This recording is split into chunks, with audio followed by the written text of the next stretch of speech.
These were some of the earlier models that we manufactured. This was the original building. Right here, this blue building, this actually still stands today, just over the hill. We've always been centrally located right here in this area. We haven't moved around at all. This was also during the time we were with Little Guy, okay? What's Little Guy?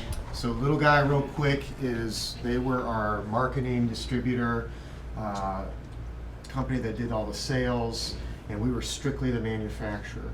So they handled all the dealers, they handled the customers and all of that. In 2017, we split from Little Guy. So we rebranded ourselves Nucamp during that time, and then they went off. So they have their own teardrops. Little Guy Mini Max, Little Guy Max, some others. Are they still in existence? They still are in existence. They have a manufacturing plant in Somerset, Pennsylvania now. So, but we are two separate companies. So you might see some of our units out there with Little Guy in the back or something like that, because we were connected to it, but no longer. All right?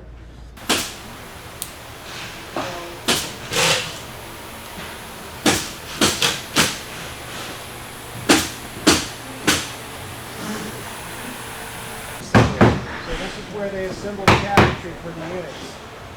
Once they finish that piece and it's ready to be installed, they will load it on this ramp behind me. And what that does is it drops down like this, just high enough for these guys on the floor to reach up and grab it and install it into the unit. So like I said, the 400, we manufacture right around 19 of these units per week. It's about 2.5 to 3 days for one unit to go through the entire production process.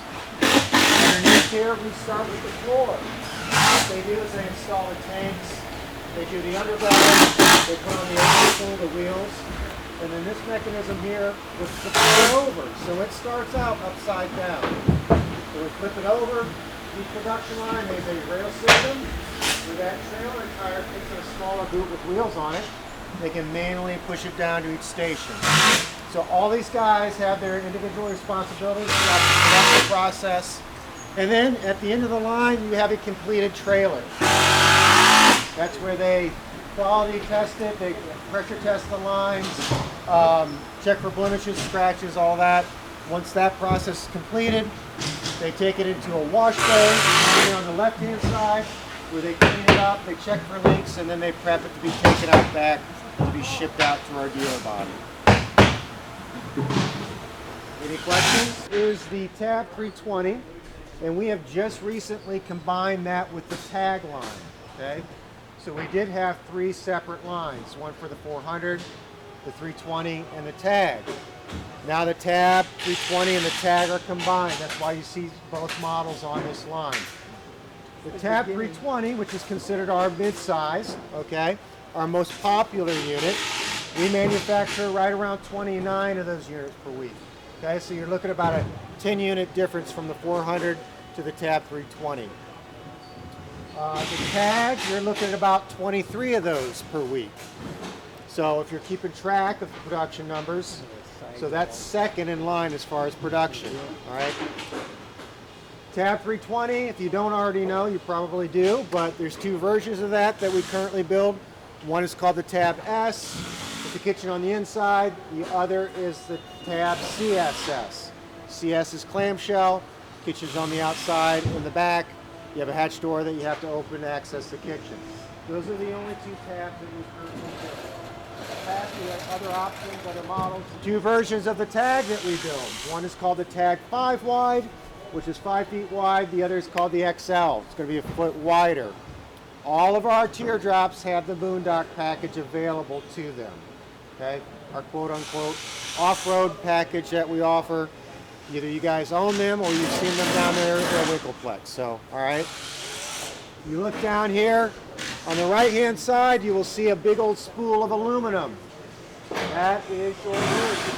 So all of our units get a single sheet of aluminum from front to back. Down there at the end is the wash bay.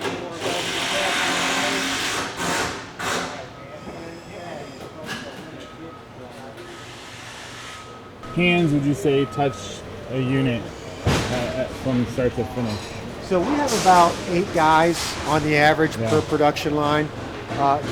Again, they all have their individual responsibilities. we try and keep them in the same spots for the most Yeah. part. Depending on seniority and their experience, we might move them to another line to help out, but we try to keep everybody right where they are. Core, okay? We incorporated that in right around 2022 model year. That floor is basically a very hard, rigid plastic sandwiched in between two pieces of fiberglass, okay? Nice thing about that floor, there's a couple things. On the production side, it's easy for these guys to work with. They can drill through it easily when they're running the plumbing lines, all of that. On your side of things, water does nothing to that floor. So if you have one prior to 2022, it has aluminum framing. There's new aluminum framing in there. Has foam block insulation on the inside. Asdel, which is a great material, but that floor is all plastic. There's no aluminum, it's not, so water doesn't do anything to it. You're never gonna have soft spots, mold, rot, or anything like that that you can get with other flooring, okay? So that's in everything now, so it's a game changer. Behind me contains all of the trim pieces for the teardrops, and then those sides, obviously these are the tubs that we put on the front. Everything comes standard with the diamond plated tubs now. In the past we did use plastic, and then if you got the Boondock package we would put a diamond plated aluminum tub. Now everything is standard. They're a little bit bigger, more durable. We just did away with the plastic. Okay. Everything comes standard, if you didn't know, with solar panels as well. Nowadays that used to be an option. It's no longer an option, you get it.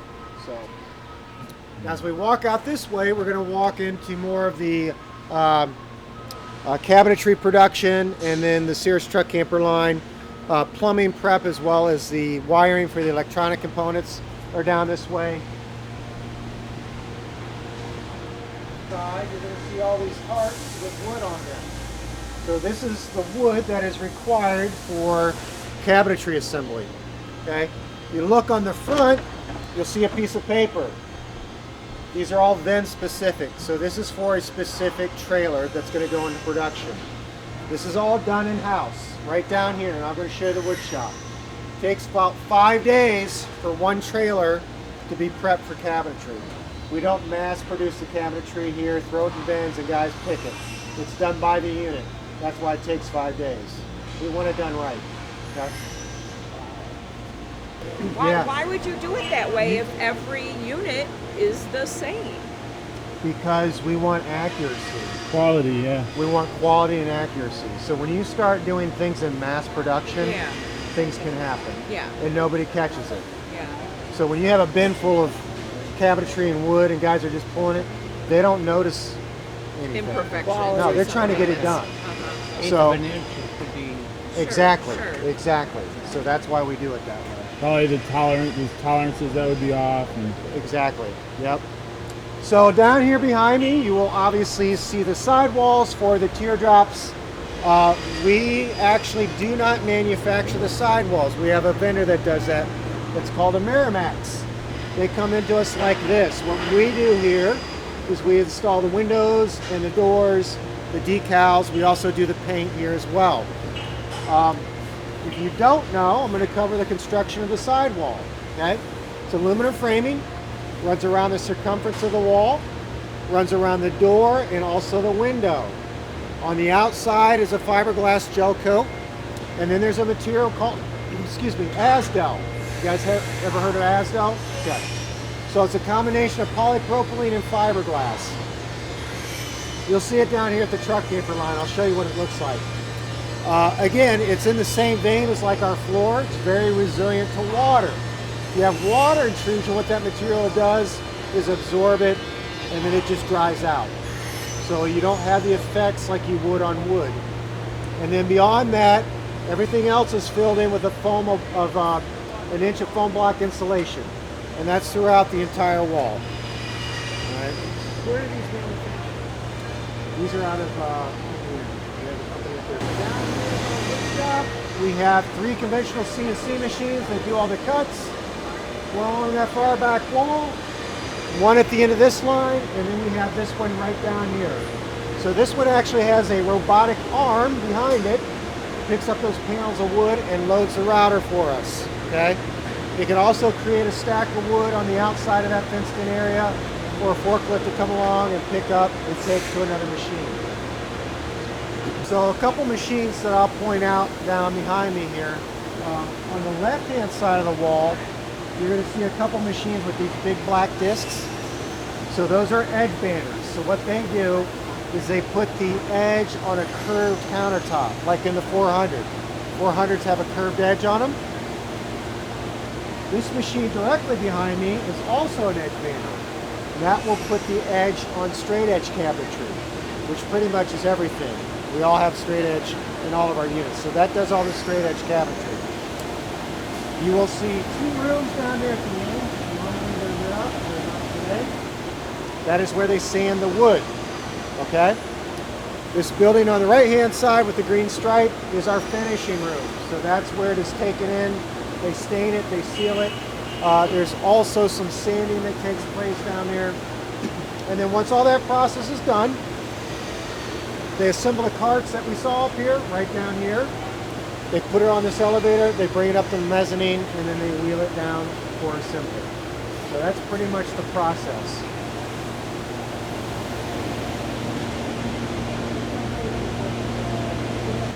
So this is the truck camper wall prep up here on the mezzanine for our Cirrus line. I'll talk a little bit about what we do with the Cirrus when we get down to the production line. This will give you a good look at the sidewall. These are made just like the Teardrop. Fiberglass, this material here, this flaky material, Asdel. That's what it looks like. Then you have your aluminum framing here, you see here, and then there's full block insulation throughout that wall. So if you have a Teardrop, the same construction. These popular. So we build about 13 truck campers per week. So it's a drop off production wise. It's just a different customer. Yeah. Plus they take a little bit longer, they're a little more complicated to build. But yeah, let's walk down here and I'll talk about what we do. So this is the Cirrus truck camper production line. We manufacture 2, okay? One is called the Cirrus 820, the other is called the Cirrus 620. Here's the differences. The 820 is going to be your larger, heavier of the 2. It weighs about 3,200 pounds. 3,200? About 3,200 pounds. So you're looking about probably a 1-ton pickup to carry that. Maybe a 3/4 ton if you had some things added to it. You're looking at a 6.5-foot bed for that model. Okay, it has a full wet bath in it. The other model that we build is called the 620, which is going to be your smaller, lighter. So it weighs about 1,844, okay? 6-foot bed. You're looking at more your half-ton market for that model. If you look down here on the production line, you'll see the difference between the 2. These first 2 here are the 820s, and the one behind it, that little guy back there, is the 620, all right? The 620 does not have a wet bath in it. It has a cassette toilet. Okay, so there is no shower. You've either seen or heard about the Barefoot at some point in time by now. We just got this in production and it's being distributed now out to our dealer body this year. So it's been a journey for us. This unit came over from Britain. That is the original manufacturer over there. They approached us to build it here in the States. And like I said, it's been a journey. It's all fiberglass, so that's been one of the challenges we had to kind of navigate through. We have an all-site company that does that for us. They bring the shells here to us, and then we go ahead and finish it out with the cabinetry and everything that's inside. Also, supply chain has affected this model too. That's also, it's been pushed back a few times because of that. We're excited for it though. It's being put on a Tab 320 chassis, so it's going to weigh a little over 2,100 pounds within that range. And it converts, the dinette converts to a bed just like a Tab 320 would. Has a wet bath in it, and it also has a cassette toilet. It's a 5-gallon cassette toilet that's on the inside of this model. It only comes in one color at this point in time. So, yeah. What's the expected, like, I know you probably don't know, but like sales units, or what's the initial demand? What do they project? Or Yeah, I don't know. That would be more of a sales Sales. department question as far as what their numbers look like. So how many are you building now then? So it's basically one a week, I believe, at this point. Yeah. And you said they contracted you to build it here. Does that mean for them over there, you're shipping them back? No, no. So we strictly build it here for the here. U.S. and Canada. Okay. Yeah. Now they're still building over there in Europe. Oh. Real quick history on the Tab. So the Tab originally came over from Europe to the States. Okay, it was being built by a company called Tabert over there. So that is where the name comes from. It's shortened. Okay. When it first came to the States, it was being built by a company called Dutchman RV out of Elkhart, Indiana. Elkhart, if you don't know, is the RV mecca of the States, okay? A lot of manufacturers there. So they built it for about a decade, and then near the end of those 10 years, they had grown tired of that product. It was not doing well for them at all. Sales were in the tank. They wanted to get rid of it. So right around 2010, is when our owner at the time, Joe Mollett, came along and said, I'll take that off your hands. So we acquired the rights to build it. We did. We started building it. We made some changes to it. One of the things that we did do was we gave it a wet bath option. When we did that, it revitalized that model, became very popular again. So a lot of our growth has been built off the back of that specific model. Like I said, we sell more of those than anything else here. Did their version have a clamshell kitchen? I believe it did, yeah. So where did the Nucamp name come from, Joe? So Joe, our previous owner, has a German background. That's his heritage. Okay. So it was kind of a rebirth because we split from little guy, Nucamp, and then it's German. Right, So the 2 dots. exactly. So that's where that name comes from, is to kind of give homage to his German heritage. And since then, he's moved on? So Joe has retired, semi-retired. He's still involved with the company. He still comes in here and tinkers around, and he's a visionary. That's what he's good at. So he's the idea guy, and but it's since been passed on to his son, Jesse. He is currently now the president. Scott Hubbell's the CEO. If you haven't met him, I'm sure he'll be down there at some point in time. He's a great guy. So Joe started All Pro, is that correct? Joe did start All Pro Adventures. So that is an accessory website specifically for our product. Okay. We don't do it here in the factory. That's a separate company, but it is connected through Joe. Where are they made? Where is the company made? Where is All Pro located?